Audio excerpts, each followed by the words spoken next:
Mais de 31 milhões de aposentados e pensionistas do Instituto Nacional do Seguro Social, o INSS, começaram a receber a antecipação da primeira parcela do 13º salário. Os créditos serão feitos até o dia 6 de maio e o calendário leva em conta o número final do cartão de benefício. Uma outra novidade é a mudança na concessão do auxílio-doença. O governo editou uma medida provisória que simplifica pedidos do benefício, entre eles a possibilidade de aceitar atestado no lugar da perícia. Mas como é feito o cálculo do valor do benefício? Quem tem direito? Como solicitar? Para entendermos um pouco mais sobre esse benefício, o 15 Minutos de hoje conversa com o advogado especializado em direito previdenciário, Rodolfo Hammer. Bem-vindo, doutor. Obrigado, eu agradeço a gentileza. É uma honra falar para todos os nossos ouvintes. E quem nos acompanha nessa entrevista é a repórter da Record TV em Brasília, Vanessa Lima. Bem-vinda, Vanessa. Pode ficar mais simples obter os benefícios do INSS a partir de agora, Vanessa? Oi, Celso. Olá, doutor Rodolfo. É um prazer estar aqui no podcast. Celso, é isso mesmo, viu? O presidente da República editou uma medida provisória que abre espaço para que o auxílio-doença seja concedido sem perícia médica. A medida prevê que a incapacidade de trabalho poderá ser comprovada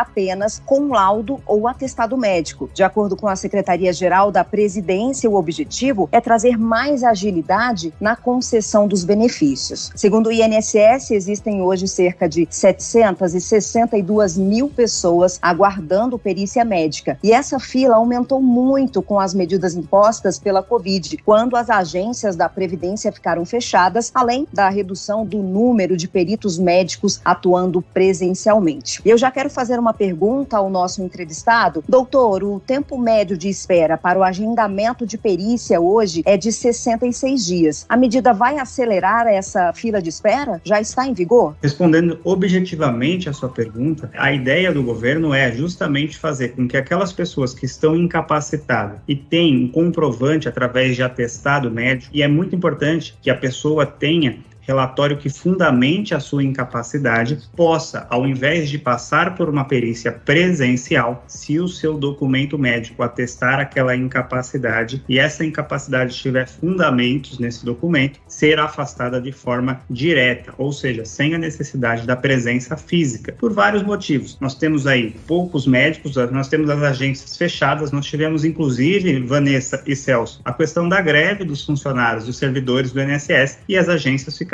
fechadas, os peritos também entraram em greve. Então, nós pegamos diversos problemas e, na ponta da corda, quem está sofrendo é a população, que fica sem o benefício. Já não é fácil esperar 30 dias sem o benefício, 60 dias para realizar a perícia, para depois vir o pagamento, ainda mais. Então, o governo tentou, neste sentido, fazer uma espécie de acelerar a concessão do benefício, mas não são todos os casos. É preciso que a documentação, ou seja, que o laudo médico, o relatório médico, esteja muito bem fundamentado naquela incapacidade para o trabalho. Agora, doutor Rodolfo, quais seriam as outras mudanças com o novo texto assinado pelo presidente? A medida provisória que foi recentemente editada ela traz algumas mudanças no sentido de que o benefício por incapacidade temporária, que nós conhecemos como auxílio-doença, seja ele concedido administrativamente, ou seja, eu agendei no meu INSS ou no 135, ou de forma judicial, eu ganhei ele num processo perante um juiz, assim como o benefício de auxílio acidente, que é aquele que eu me acidentei trabalhando ou me acidentei em casa e tenho uma capacidade do meu trabalho reduzida, possa ser revisto a qualquer momento. O que isso quer dizer? O INSS vai poder chamar aquele segurado para que ele faça uma nova perícia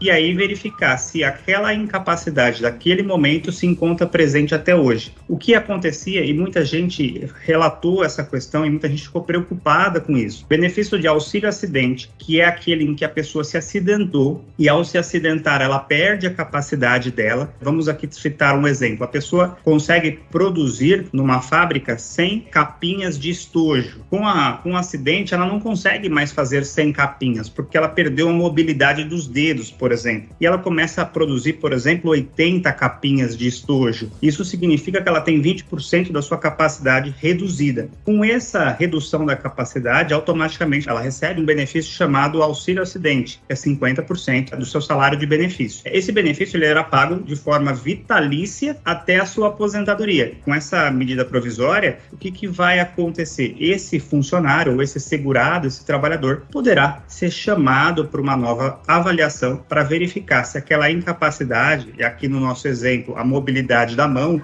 dos dedos, ainda permanece ou não. E se não for constatada a incapacidade, caso ela não permaneça mais, ele perderia esse benefício. Até então, não havia, pelo menos não tenho conhecimento desse chamamento do INSS para cancelar esses auxílios acidente. E hoje, com essa medida provisória, vai provavelmente acontecer muito mais isso. Agora, doutor Rodolfo, com a nova medida, a concessão de benefícios através de atestado médico, laudo, né? Isso não abre espaço para fraude? Sempre vai haver espaço para fraude. Isso é um grande problema e é por isso que o sistema ele trabalha como se fosse um elevador, sobe um, desce outro, e a gente tem que meio que pensar nesse sentido, Celso. Obviamente, quando você apresenta um atestado, e nós tivemos isso no início da pandemia do Covid-19, podia-se então apresentar atestado, o benefício ele era concedido e era depois necessário passar por uma perícia para provar que aquele atestado não era falso. Nós temos que partir de uma premissa de que as pessoas não farão isso, de que ninguém vai inventar, olha, tem uma incapacidade, faça um atestado, até porque o atestado é feito por um médico, o médico tem o CRM vai estar lá, e esse CRM daria a autoridade para aquele laudo. Não é só um laudo simples também, Celso. O que você precisa entender, e a população como um todo, e a gente tem que ter isso na nossa cabeça, e às vezes é por isso que a maioria dos benefícios, viu, Vanessa, são negados, é porque as pessoas, elas pegam simplesmente um receituário e levam para a Previdência Social e falam, olha, eu quero me encostar na caixa. Não, a gente precisa fundamentar a nossa incapacidade. E a incapacidade, ela é para o trabalho. Então, se eu tenho uma incapacidade para exercer o meu trabalho, eu tenho total direito de receber um benefício do INSS. E eu preciso fundamentar isso. Obviamente, a gente tem uma série de dificuldades. A maioria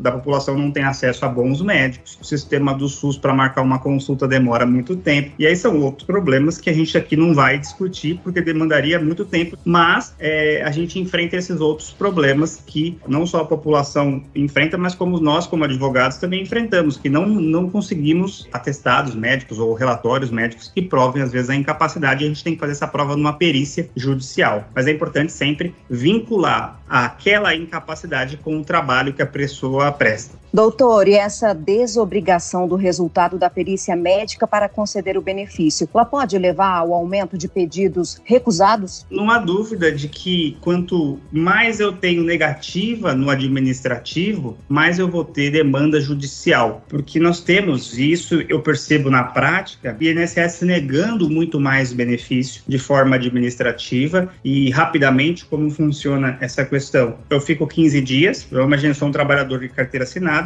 primeiros 15 dias quem paga é a empresa, caso eu tenha alguma incapacidade para o trabalho, e a partir do 16º dia eu vou para o seguro social, que é o INSS. Então eu levo a documentação, marco a perícia. O problema é que eu não tenho perícia rápida. Como você falou no começo, Vanessa, a gente está demorando aí 60 dias, 60 e poucos dias para a primeira perícia. Como é que fica o meu recebimento daquele mês? Como é que fica a minha conta de luz e água daquele mês? Eu não tenho. E aí, quando eu vou para a perícia, se eu for aprovado, eu recebo esses valores. Se eu não for considerado inapto para o trabalho, eu tenho que voltar para o meu trabalho. E aí eu não posso voltar, porque segundo o meu médico eu estou incapaz. Automaticamente isso aumenta o número de demandas na justiça. Agora, doutor, quando o trabalhador tiver o benefício recusado, a quem ele apresenta um recurso? Ele pode fazer o seguinte, tendo o benefício negado, ele apresenta ao Conselho de Recursos da Previdência Social. Inclusive, essa medida provisória fala que existe agora um setor de perícias médicas que vai cuidar disso. Então, ou seja, ele apresenta o recurso fundamentando o porquê que ele tem que ser afastado do trabalho.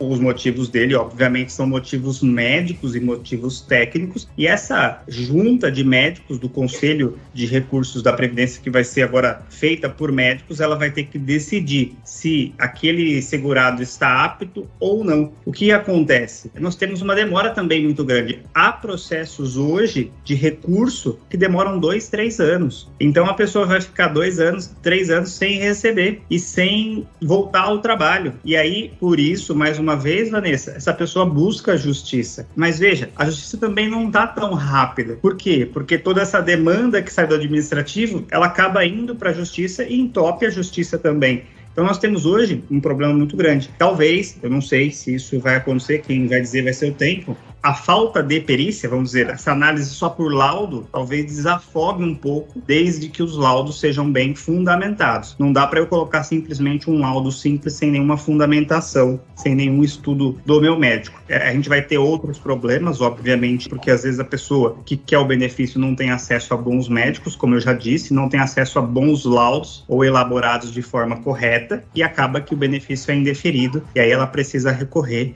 Ou o que acontece em muitos casos, Celso e Vanessa, isso eu acho que é um dos maiores problemas, a pessoa volta a trabalhar mesmo com a incapacidade e acaba que aquela doença que então era pequena se agrava no decorrer do tempo, e quanto mais idade a doença vai se agravando mais, e aí ela tem que se afastar de uma forma definitiva por conta de dor, por exemplo, de dor na coluna, de uma lesão muito mais séria que podia ter sido tratada ali no começo e infelizmente não foi. Doutor, e para ter direito ao benefício, precisa ser segurado do INSS, é uma das principais exigências, né? Mas quem são essas pessoas que podem ter essa qualidade de segurado? Como manter isso? Tem um prazo de carência para começar a receber o benefício, caso seja necessário? Essa sua colocação é muito importante, porque muita gente me procura e pergunta: eu nunca paguei INSS, eu posso receber algum tipo de benefício? Não. O INSS, o Celso falou no começo, Instituto Nacional do Seguro Social. O INSS é justamente isso, ele é um seguro social. Se eu não pago, eu não posso receber nenhum benefício. Então, quem é segurado, quem tem direito a algum benefício da Previdência Social? São as pessoas que contribuem para aquele sistema. E quem contribui? Todo trabalhador registrado, automaticamente a empresa faz uma parte e o trabalhador outra parte. Todo trabalhador autônomo, o médico, o advogado, o contador, todo trabalhador que tem,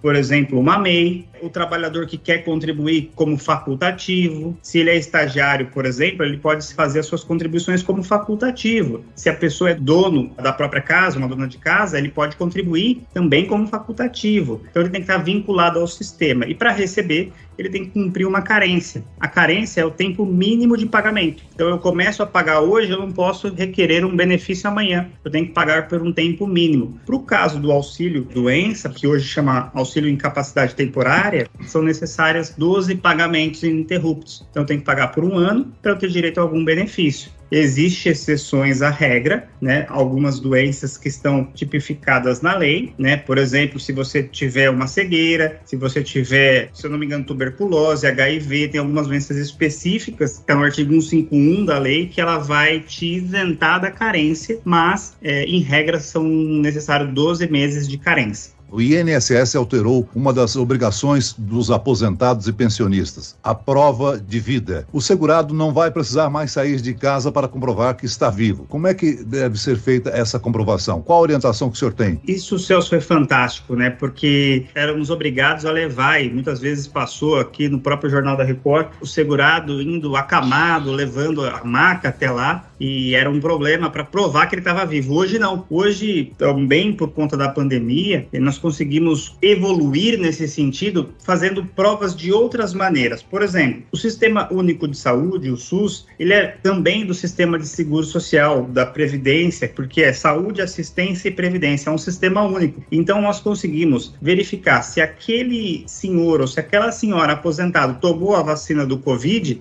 ele está vivo. Se ele está vivo, ele não precisa fazer prova de vida, porque o Sistema Único de Saúde já fez a prova de vida quando ele tomou a vacina. Essa pessoa veio voltar aqui. Se ele voltou, ele está vivo esse ano, então não precisa mais. Então vão ser utilizados, e esse sistema ainda está em fase de experimento, de integração, o que é muito positivo, eu estou muito contente com isso, a integração dos sistemas. São todos os sistemas se interligando, fazendo com que eu não me obrigue a ir só para o INSS fazer essa prova de vida, que muitas vezes impossibilita e a pessoa tem um benefício cortado. Ou seja, a tecnologia facilitando a vida das pessoas. Muito bem, nós chegamos ao fim desta edição do 15 Minutos. Eu quero aqui agradecer a participação e as informações do advogado especializado em direito previdenciário, doutor Rodolfo Hammer. Obrigado, doutor. Eu que agradeço, Celso, Vanessa, um prazer falar com vocês. E agradeço a presença da repórter da Record TV de Brasília, Vanessa Lima.